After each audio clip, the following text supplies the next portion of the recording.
आज यहाँ पे इमरान रियाज खान को इधर बैठे होना चाहिए था। आज जो चीजें हो रही स्पेस वो खत्म हुई। अच्छा एक और चीज इस डिबेट पे आवाज नहीं आ रही, बात कर दे यार मेरा वो जिस जगह जा रहे हो ठीक जा रहे हैं यार काश बात सुने। अब मैं उन्होंने कह रहा हूं क्या बात है। आपने इस वक्त एक डिस्कशन नहीं हुई, किसी ने नहीं की 2 घंटे में। मालकान का कितना रोल है इसमें? सारे चैनल वाले बैठे होना, इन्होंने बात की है ना, you just really like pulled at my heart. इन्होंने अपने अपने ये पार्टी चुनी, ये हमारे मालकान ने टीवी चैनल उन्होंने अपने आगे बंदे I disagree with Imran Riaz Khan. Together on the same channel.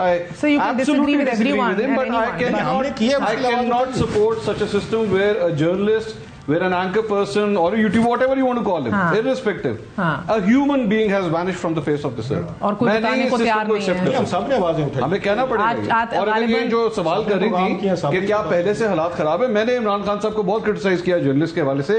कहना पड़ेगा आज इसकी भी रिस्पॉन्सिबिलिटी मैं शहबाज शरीफ साहब के ऊपर डालूंगा। He is the prime minister, I will ask him. और आपने वो सवाल जो किया था ना कि मैं आपका गिरबान पकड़ूं, आज शहबाज शरीफ साहब का गिरबान पकड़ना पड़ेगा कि किधर है Imran Riaz Khan. We have to ask this question. नहीं, वो मरियम औरंगजेब आके कहती हो तो सहाफी नहीं है इसलिए जवाब ही नहीं देना।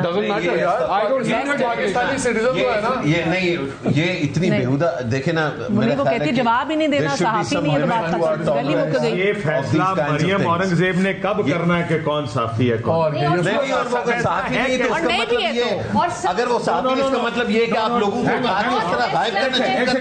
जब आप ये कहते हैं कि अगर नहीं भी है तो आप जस्टिफाई करते हैं मरियम औरंगजेब की स्टेटमेंट को। अगर नहीं भी है तो मैंने तो कहा साफी है यार, क्या कौन साफी है? जिसको मरियम औरंगजेब और मरियम नवाज मानेंगे वो साफी है पाकिस्तान में। कल इमरान खान की हुकूमत आएगी जिसको वो मानेगा वो साफी है। उनका मतलब डिफरेंट है। वो कह रहे हैं अगर कोई ना भी हो still you can not hide behind that. There is no how can you justify this by a sentence अगर वो नहीं है? मरियम नवाज और मरियम औरंगजेब के कहने पे हम नहीं फैसले करने कौन साफी है कौन नहीं।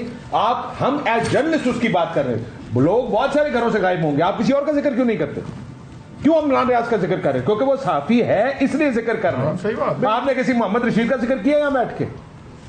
किसी और किसी अली खान का, किसी मोहम्मद अली खान का, किसी का और जिक्र कर रहे हो आप यहाँ बैठ के? नहीं, इमरान रियाज का क्यों जिक्र करते? Because we know is a journalist.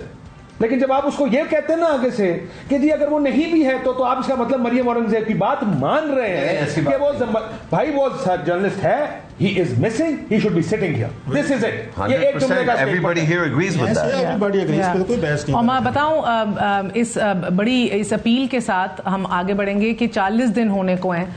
4 बच्चों ने अपने बाप को नहीं देखा और एक बेगम है जो सुबह शाम मुसल्ले पे होती है और मेरी उनसे रोज ही तकरीबन बात होती है कि सब खैरियत है। और वो कहती हैं कि जैसे ही मैं बिस्तर पे बैठती हूँ मुझे हॉल उठना शुरू हो जाता है जब मैं साइड पे देखती हूँ उसकी जगह को। Any woman could relate with this. उस माँ का तो मैं हाल क्या ही बताऊं कि जो रोज़ दरवाज़ा देखती होगी कि आज आया तो आज आया। लाइंस क्रॉस होती हैं, लाइंस ट्रेसपास हो जाती हैं। बहुत सी चीज़ों से हम इत्तेफाक नहीं भी करते, बहुत सी चीज़ों को बड़े सख्त तरीके से कहा जाता है और बहुत सी चीज़ें जो ज़रूरत नहीं होती वो भी कह दी जाती हैं। मगर गुजारिश ये है कि आप बराए मेहरबानी उसको प्रोड्यूस किया जाए। उसने रेड लाइन क्रॉस की, उल्टा लटका दें, उसको कानून के ताबे कानून के सामने पेश कर दें and he should get any punishment for whatever crime he is committed. But in the absence of that when none of us know where he is, जब माँ को नहीं पता बेटा कहाँ है, बीवी को नहीं पता खावंद कहाँ है, 4 बच्चों को नहीं पता कि बाप कहाँ है, बेटी चीफ जस्टिस को खत लिख रही है, छोटा बच्चा कह रहा है कि अभी बाहर गए थे और आने वाले थे, अम्मा कहाँ है वो। आखिरी उनका बच्चा कमरा छोड़ के नहीं जा रहा था कि मैं नहीं सूंगा दूसरे कमरे में। माँ पहले वादा करो कि तुम रोगी नहीं आज पूरी रात। बड़े मुश्किल, ये भारी बातें करने को और सुनने को, मगर जिस पे भीतरी होती है उसी को पता होता है। गुजारिश है प्रोड्यूस कर दिया जाए। मगर ये रेड लाइन जो भी ये जो किसी ने कानून तोड़ा उसकी सजा होती है। किसी की जात की लिखी हुई रेड लाइन मेरा मतलब फौरन चौड़ हो जाते हैं कि करने दे बात, छोड़ दें बात को, हो गई बात, कानून तोड़ा है, यही मतलब है। कानून तोड़ा है तो let anybody be punished for that. Arshad Sharif वाला सानिया हो चुका जी बिल्कुल ऐसा ही है। और उसके घर में भी आज बड़ी ईद गुजर रही है विदाउट कोई सेम्बलेंस ऑफ जस्टिस नहीं है। नहीं पता कहां गया, क्या हुआ, क्यों हुआ, ये नहीं पता। ये हॉन्ट करते हैं बच्चों को इस तरह के जब सवालों के जवाब नहीं मिलते ना, पूरी जिंदगी और आइडियोलॉजीज और पूरी पर्सपेक्टिव्स चेंज हो जाते हैं। We need to be very very careful about this. आगे बढ़ो on a lighter note. You are asking Klasra कि वो हालात हैं कि उससे आगे बात चली गई। I think you know the answer, सबको जवाब मिल गया। बद गई है। These are very dark times journalism के लिए, खास तौर पर दीज आर डार्क। खान साहब अभी भी कोई दबाव थे उस वक्त, वो फेस करते थे किसी। And I will not ask you who's Voldemort. So let me continue with the Eid show right now.